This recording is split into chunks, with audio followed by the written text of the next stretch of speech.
We have to invest in our storytelling. All you're gonna see is trauma, how we were how, we were.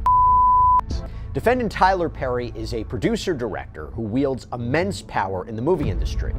Unfortunately, Perry uses his power to abuse and sexually assault people who hope to secure roles in his movies. Perry's type are those who have been victims of childhood traumas in the past. Plaintiff Mario Rodriguez was one of his victims. I don't watch Tyler Perry movies, and now can you tell me why? I want to know why you don't watch Tyler Perry. I want to hear your opinion on Tyler Perry. So this is Mega of Mike's Unleashed, and I'm just saying this is why I don't watch Tyler Perry movies. I think Tyler Perry movies are all very stereotypical when it comes to black people. He enhances the sort of the negative aspect of blacks. I do see him with some shows. I hear about it. I wasn't a fan of the Medea character. I didn't see what all the hoopla and everything, all that the character was about, which was just funny. It didn't click to me. But when I've seen some of her, not just her, but when I see Tyler Perry shows, they're just very stereotypical, and I'm just like, I'm out of. Who makes TV? Who's allowed on TV? And when they get the opportunity, which roles do they play off and on screen? You have to ask the question, are black people normally playing petty criminals? At what point do we say enough is enough, Tyler Perry? At what point do we say we will not watch these films anymore until you hire some writers? 7 minutes and 9 seconds. Like, I'm not lying. I'm 7 minutes and 9 seconds into this movie, and this is already one of the most ridiculous things that I think I've ever seen. They didn't need Idris Elba to say it out loud for people to start connecting the dots. For years, fans have joked that Hollywood doesn't just hire black men, it reshapes them into clowns, preds, broken projects, and yes, men in dresses, especially when Tyler Perry's name is on the building. People have watched the same formula play out so many times that it stopped feeling like representation and started feeling like a setup. So when Idris stands in Parliament and asks why black men are always petty criminals, why black people are always stereotypes, why women are always props, a lot of folks quietly insert Tyler's catalog into that equation. They've heard the whispers about actors being pressured off screen, about roles that come with strings, about a system that loves black faces as long as they're willing to wear someone else's idea of who they should be. Tonight, let's ask the question fans have been asking for years. If you're a man who built his career on grounded masculinity and refuses to be boxed into cheap caricatures, what would it really cost you to walk onto a Tyler Perry set? And is that why someone like Idris would rather stay miles away?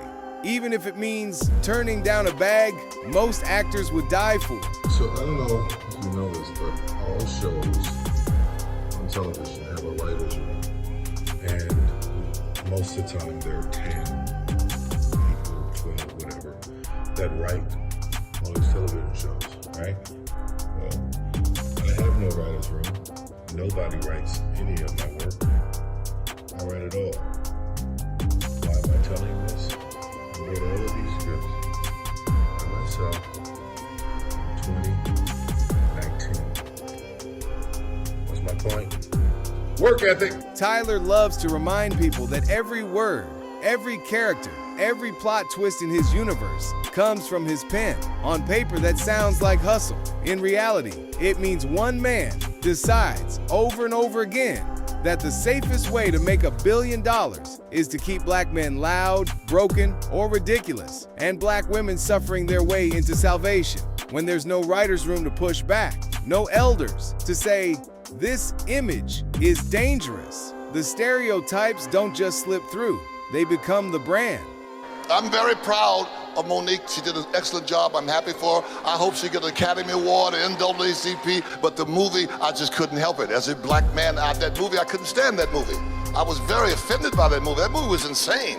Yeah, Oprah and whatever the other man's name is. That man that dresses up like a lady. What's his name? Yeah, the one that has Alzheimer's. He's from God, he's a man. He just stay in the dress. He can't help himself. I want some positive stuff. I don't, and as a black male in America, we're not actors and actresses or a black woman. When we play a role, people think that this is a reality show. When Superfly was out, they thought every black man was a pimp. When they go see these films with black people in them, they believe what they see. Well, a white actor, they're acting. You know, you don't think that every white man's Jason or every white man's Psycho in that movie. That's an actor. What bothered Mooney wasn't just that Tyler's movies were loud or messy. It was that they confirmed exactly what white Hollywood already wanted to believe. For decades, he'd watched studios flood the market with stories where black men are imps, hitters, or fools, and then watched ordinary viewers walk out of the theater thinking, that must be how they really are.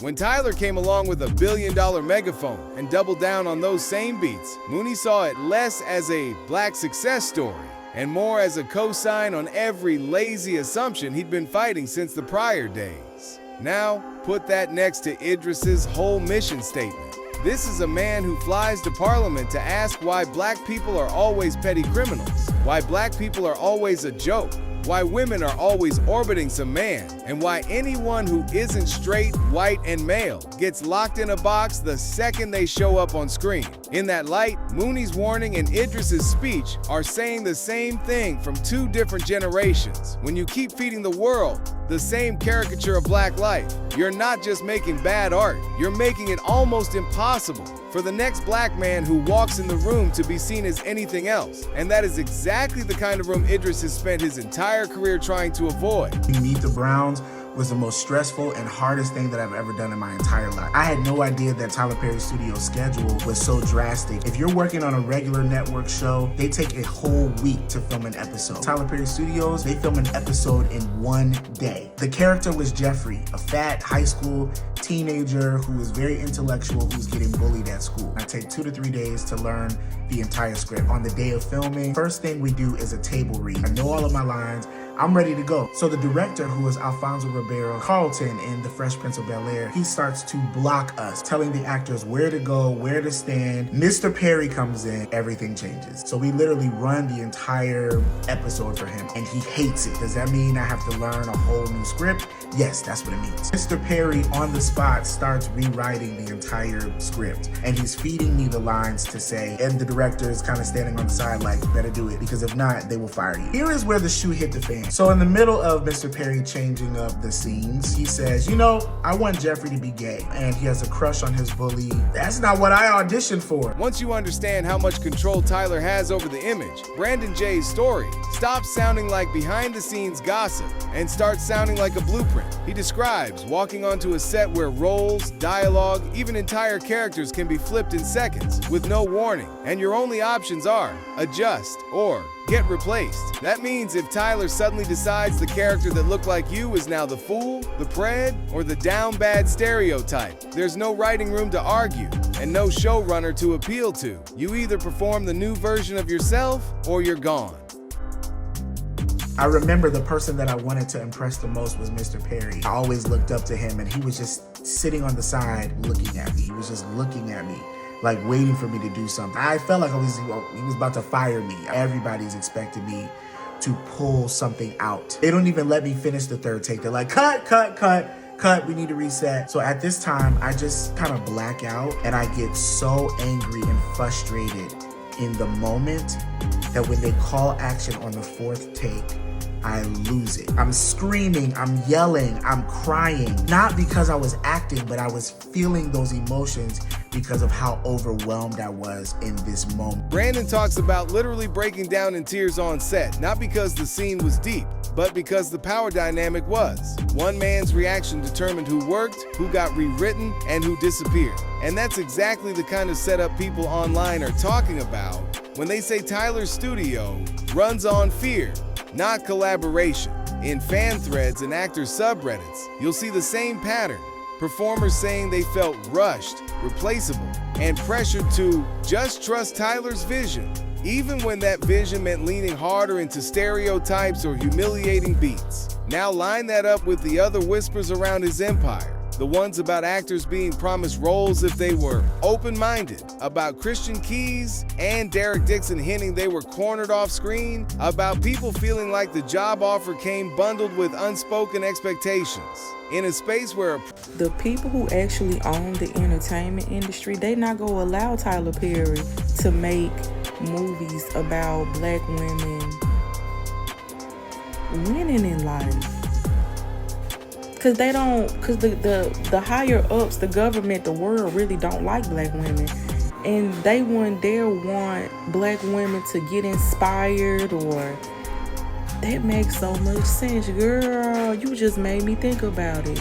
By the time regular fans start talking like this, you know something deeper is wrong. This isn't a think piece or a rival director hating from the sidelines. It's a black woman on social media saying out loud what a lot of people whisper in group chats, that Tyler's movies feel so consistently damaging, so locked into humiliating portraits of black men and broken black women. It almost looks like somebody above him wants it that way. That's where Idris's perspective snaps into focus. In his diversity speech, he wasn't just begging for more black faces. He was laser focused on who controls the lens and who benefits from us always being shown as petty criminals, unstable, lovers, or walking punchlines.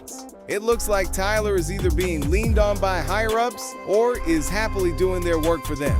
For fans who put those pieces together, the idea that Idris would keep his distance isn't drama. It's basic self-respect. Tyler Perry hates black women, and I'm not saying allegedly because the proof is in the pudding. It is becoming more evident that Tyler only sees black women as hardworking, struggling victims that of course one day are going to be rescued by a blue-collared black man. After watching the trailer of his latest film, Straw, starring Taraji P. Henson, I'm a little offended. And honestly, I'm still recovering from mea culpa. He has managed to make billions of dollars off the backs of black female pain, and I'm sick of it. The media is a huge outlet for the insight of others. I partially blame the media for people's derogatory perspectives about black women worldwide. I'm not talking about the Beyoncés and Oprahs and Kerry Washingtons of the world. I'm talking about normal, everyday black women. It is dangerous to continue to depict us in such a lowbrow manner. Looking at you too, Issa Rae, one of them days, really? Where's our Legally Blonde? Where's our Pretty Woman? Well, maybe not Pretty Woman, but you know what I mean. Even in movies where we should be happy and preppy, like Bring It On, of course we have to be the mean black bully cheerleaders.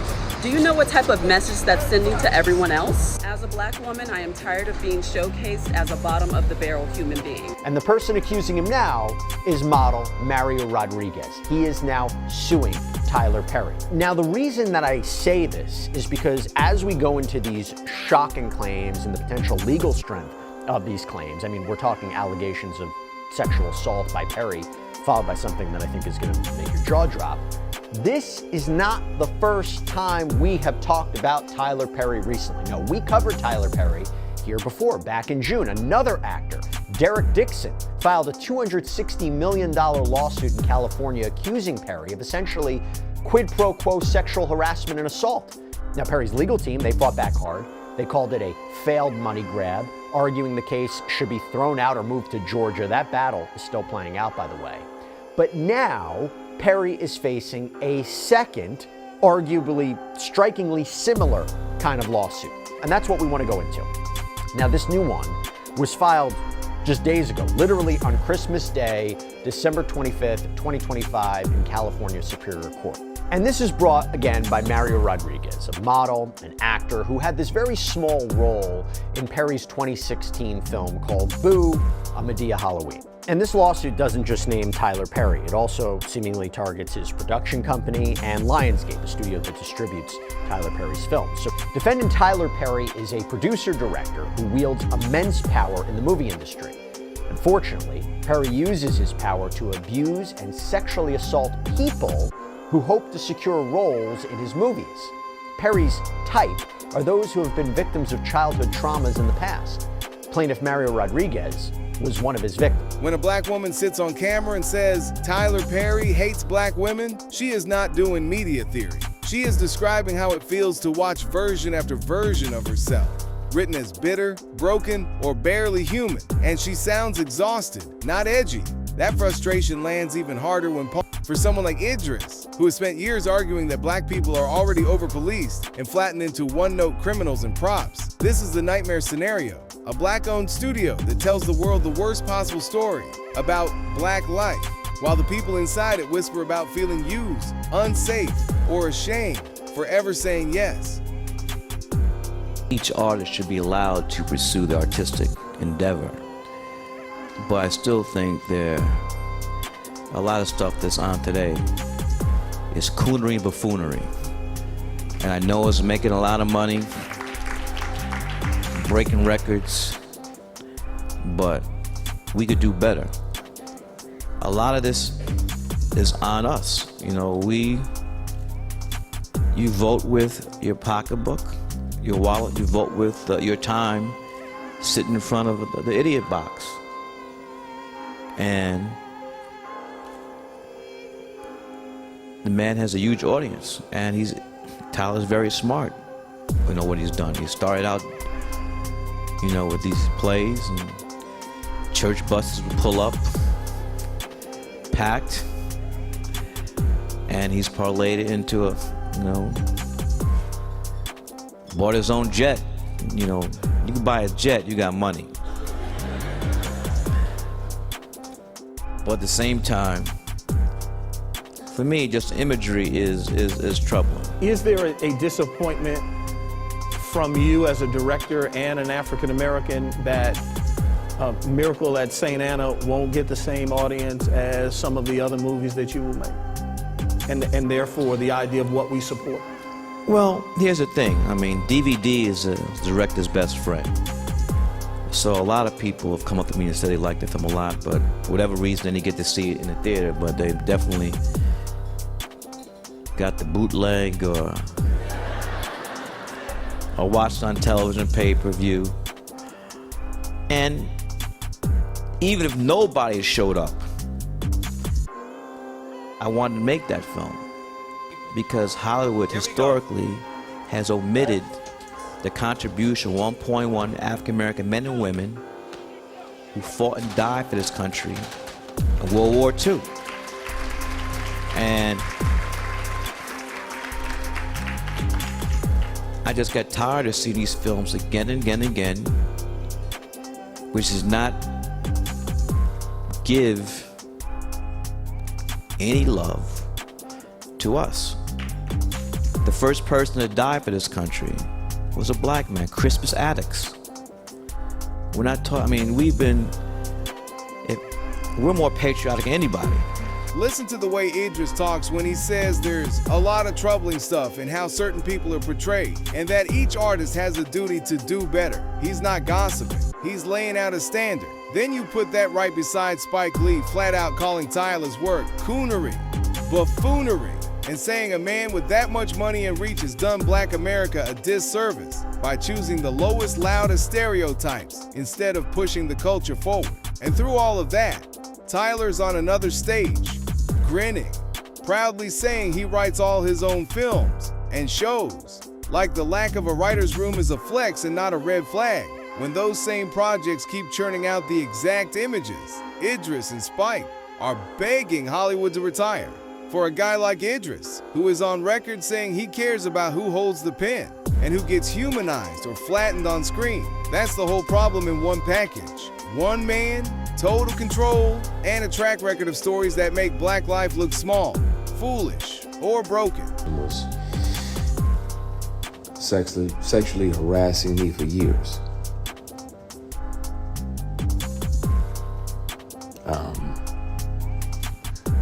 He was claiming, you know, that he had multiple young black men on the payroll, and they just had to show up when he requested them to be there.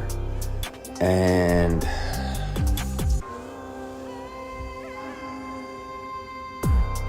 clearly, that's why it felt to him that it was okay to say these things. And I want to have these discussions. I want to be transparent with y'all about that. I've done my best to forgive this person, but it happens. It's not just women that have to deal with it, but it's also men sometimes. And it'll be men tempting men. And that's why a lot of my posts over the last few years have been about taking the scenic route, taking the long way around, because if that means that you can carry your integrity with you. Once the sexual harassment started, I was like, well, I gotta protect me, because I'm saying no, and I don't want this person, as powerful as they are, to try to get in the way of my work. So I started recording. So I have them offering me money to take my clothes off. I have recordings when I wasn't working with them or for them. I have recordings of them confessing that, the other guys that they have on the payroll, all of the above. And the difference is, the wonderful thing about confidentiality agreements and non-disclosure agreements is that they can't prevent you from turning all of those things over to the police, because sexual harassment is a crime. Attempted sexual assault is a felony.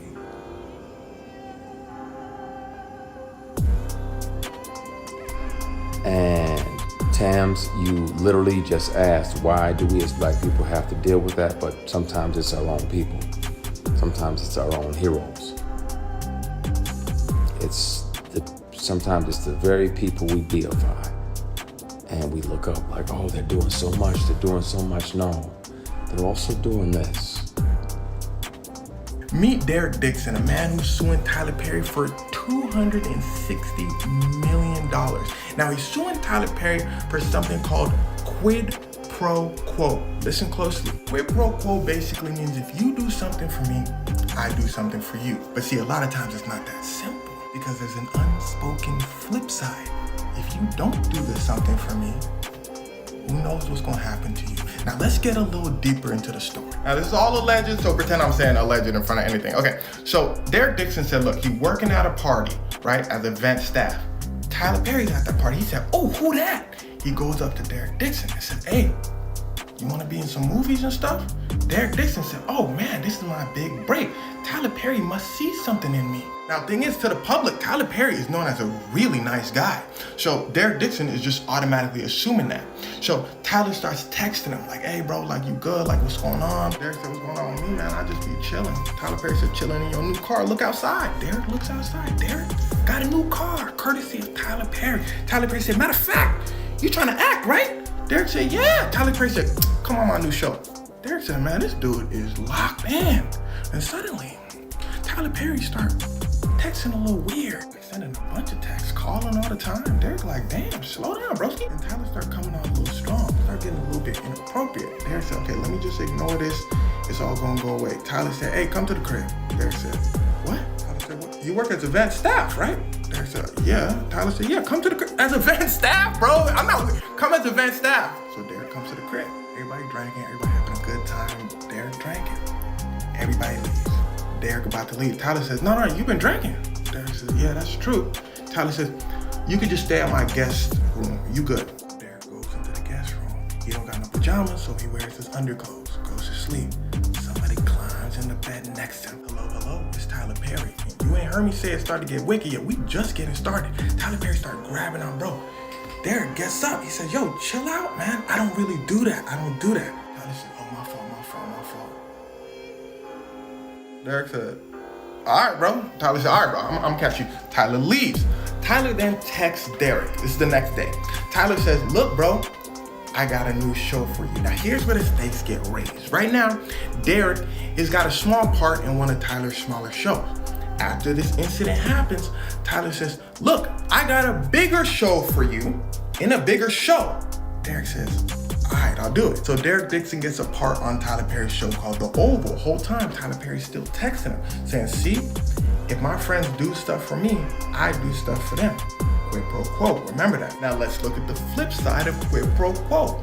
At the end of the season, Derek Dixon's character, who, side note, is a professional Netflix watcher who would do anything for money, that's his character gets When Christian Keys talks about being violated for years and makes a point of saying it's not just women, it's men too, he is quietly ripping the lid off a whole other side of the business. The side where the job offer comes glued to someone else's agenda for your body. It gets even darker when he says he recorded everything and hints at a powerful black man with a payroll full of dependents. Because that is exactly how control works. You eat because of him. So you're supposed to swallow whatever he does and call it opportunity. Then Derek Dixon walks in with his own story, saying he met Tyler, landed the Oval, and then watched his character vanish the moment he stopped giving this man what he allegedly wanted. And suddenly the pattern doesn't feel like rumor anymore. It feels like a blueprint. Put yourself in Idris's shoes for a second. You've built a career on playing grounded, solid men. You've been vocal about power players in the industry. And now you're looking at a studio where the breakout role might be sitting on the same couch as the person who decides whether you keep your job. That's not just a bad fit for his brand. That's the exact environment a man like him would be warned to avoid at all costs. But before it started, he was already accused of doing something he shouldn't have been doing. There were rumors floating around that Tyler Perry was pressuring people to watch Netflix with him forcibly. If you don't know what that means, look in the comments. Now, this is important because rumors are how these big cases get started in the first place. If you think about Diddy, rumors for years that, Diddy was doing Diddy things. Jay-Z, before his lawsuit, rumors. Jay-Z doing this, that, and the third. Bill Cosby, they were trying to start lawsuits against him for decades, but his image was too clean. If they just jump out and say Bill Cosby did this, it's just so out of nowhere. People be like, no, Bill Cosby would never do that. And your lawsuit's gonna kind of fall by the wayside. He allegedly goes over. They have drinks. They go to Tyler Perry's theater room. Now first, the complaint details this instruction from Perry. He allegedly told Mr. Rodriguez to keep his cell phone in the kitchen because, quote, there are cameras everywhere and they're always listening. In the theater, this is important.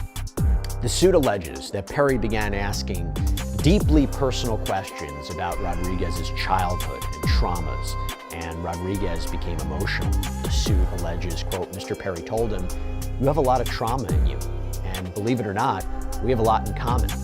Mr. Perry told Mr. Rodriguez to stand up and said, come here, man, let me hug you. Mr. Perry hugged Mr. Rodriguez and said, it's not your fault. Now listen to this, quote, in the moment, Mr. Rodriguez could not help but feel that Mr. Perry was trying to reenact the famous scene between Matt Damon and Robin Williams from the acclaimed 1997 movie Good Will Hunting, with Perry then allegedly rubbing Rodriguez's shoulders and his chest and making comments. And when Rodriguez sits back down, he claims that Perry sat next to him and began rubbing his inner thigh.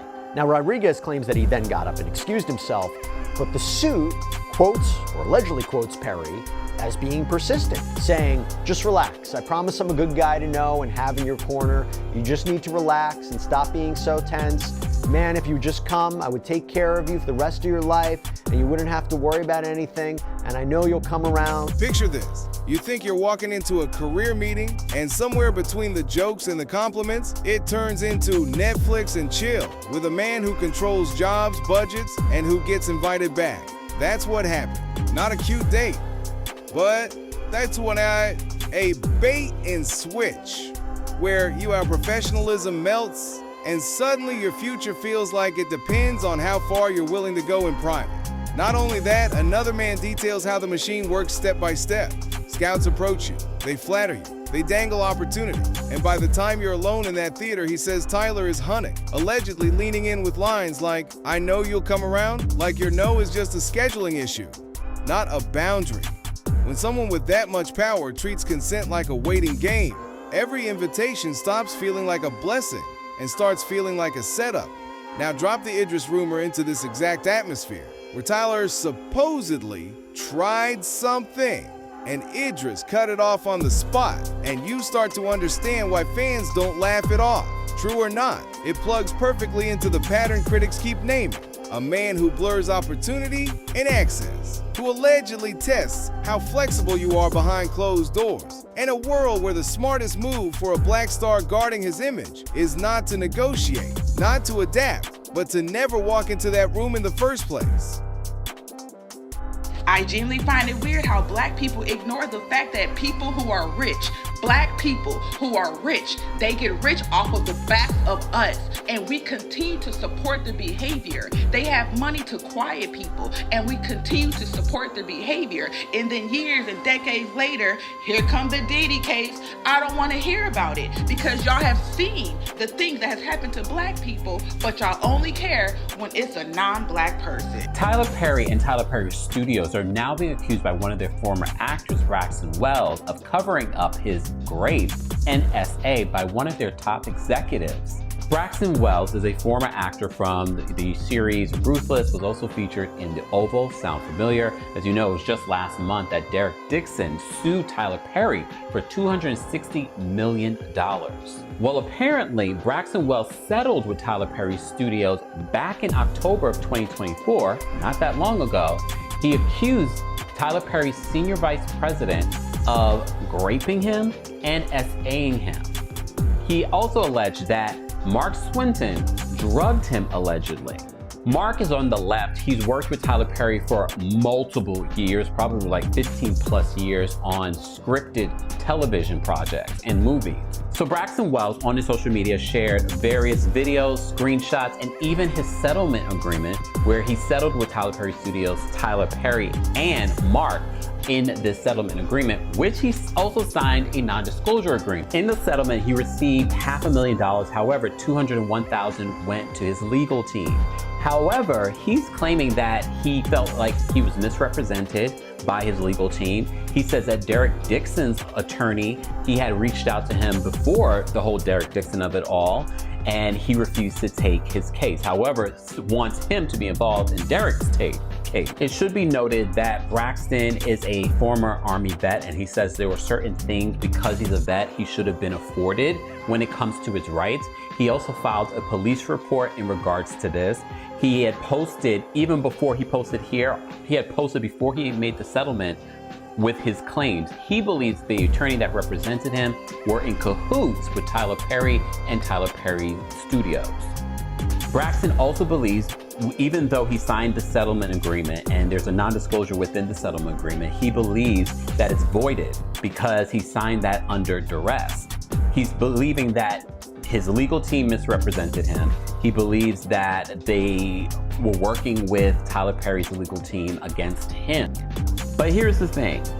Although people settle for a variety of different reasons, within the settlement, it does say that they do not claim Tyler Perry Studios, Mark, or Tyler Perry, they do not claim any responsibility or being guilty of what he's accusing them of. However, like I said, people settle for different reasons. I just don't understand why you would settle when your senior VP is being accused of R-ing someone.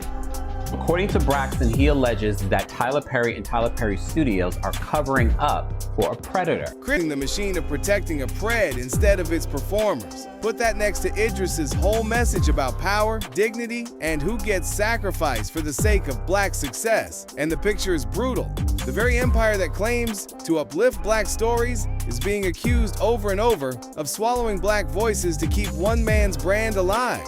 So when people ask, why would Idris Elba never work with Tyler Perry? This is why. Because once you see the pattern, the stereotypes on screen, the fear on set, the lawsuits, the whispers, the rumors that he tried and failed to pull something with Idris, saying yes stops looking like a career move and starts looking like complicity. For a man who has built his entire image on controlled masculinity and fought publicly for better representation, the loudest statement he can make might not be a speech or an interview. It might simply be never stepping foot on that soundstage. So here's where it lands. When a black-owned studio is accused of silencing black victims and selling harmful caricatures back to the community, is it still a win just because the boss is black? And if the day ever comes when Idris stops being polite and names names on the record, will the industry finally confront what it enabled? Or will it treat him like just another difficult black man who needs to be put back in his place? If you like this video, Hit that subscribe button so that you never miss out on any new videos. And until then, fam, keep it real.